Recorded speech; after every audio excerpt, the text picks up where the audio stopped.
নাহৰকটীয়াত বিজেপিৰ দলীয় কেন্দ্ৰীয় মন্ত্ৰী সৰ্বানন্দ সোণোৱালৰ নিৰ্বাচনী ৰণদংকা। শুকুৰবাৰে নাহৰকটীয়া গান্ধী বজাৰস্থিত পৌৰসভা কাৰ্যালয় প্ৰাংগণত জাহাজ আৰু বন্দৰ কেন্দ্ৰীয় মন্ত্ৰী সৰ্বানন্দ সোণোৱালে বিজেপিৰ দলীয় কৰ্মী আৰু কাৰ্যসভাৰ সভাত অংশগ্ৰহণ কৰি আগন্তুক লোকসভা নিৰ্বাচনৰ প্ৰচাৰ চলায়।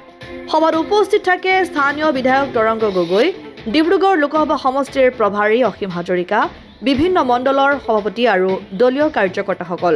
ভাষণত বিগত 10 বছৰত নৰেন্দ্ৰ মোদী নেতৃত্বাধীন ভাৰতীয় জনতা পাৰ্টি চৰকাৰে জনতাৰ হকে কৰা কাম কাজৰ কথা উল্লেখ কৰে। লগতে বিধায়ক তৰংগ গগৈক কৰ্মদক্ষ বিধায়ক বুলি ভূয়সী প্ৰশংসা কৰে।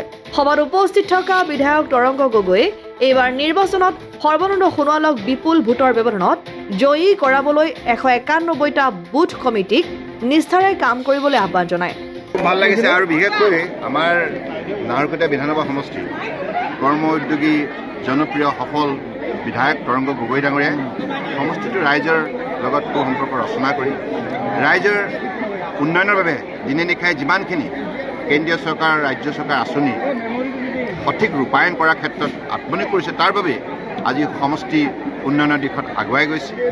আৰু মই ভাবোঁ যে আমাৰ আজি যিসকল কাৰ্যকৰ্তা আছিল, প্ৰায় 4,500 কাৰ্যকৰ্তা, তেখেতসকল আপোনালোকে দেখিলে ইমান শৃংখলাবদ্ধভাৱে গোটেই সভাখন পৰিচালনা কৰাৰ ক্ষেত্ৰত সহায় কৰিলে।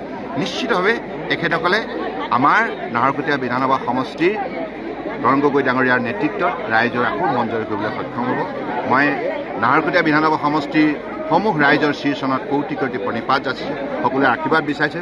ৰঙালী বিহুৰ মই শ্ৰদ্ধা আৰু শুভেচ্ছা জ্ঞাপন কৰিছোঁ আগন্তুক দিনত, আৰু সাংবাদিক বন্ধুসকল আপোনালোকৰ সহযোগিতা কামনা কৰিছোঁ। অৰবিন্দ কেজৰিৱালক গ্ৰেপ্তাৰ কৰা হৈছে কালি, আপুনি প্ৰতিক্ৰিয়া কি হিচাপে? ডেফিনেটলি সেইটো এটা এজ পাৰ ল হৈছে। নাহৰকটীয়াৰ পৰা ক্ষীৰোদ কোঁৱৰৰ ৰিপৰ্ট, অসম আদিত্য।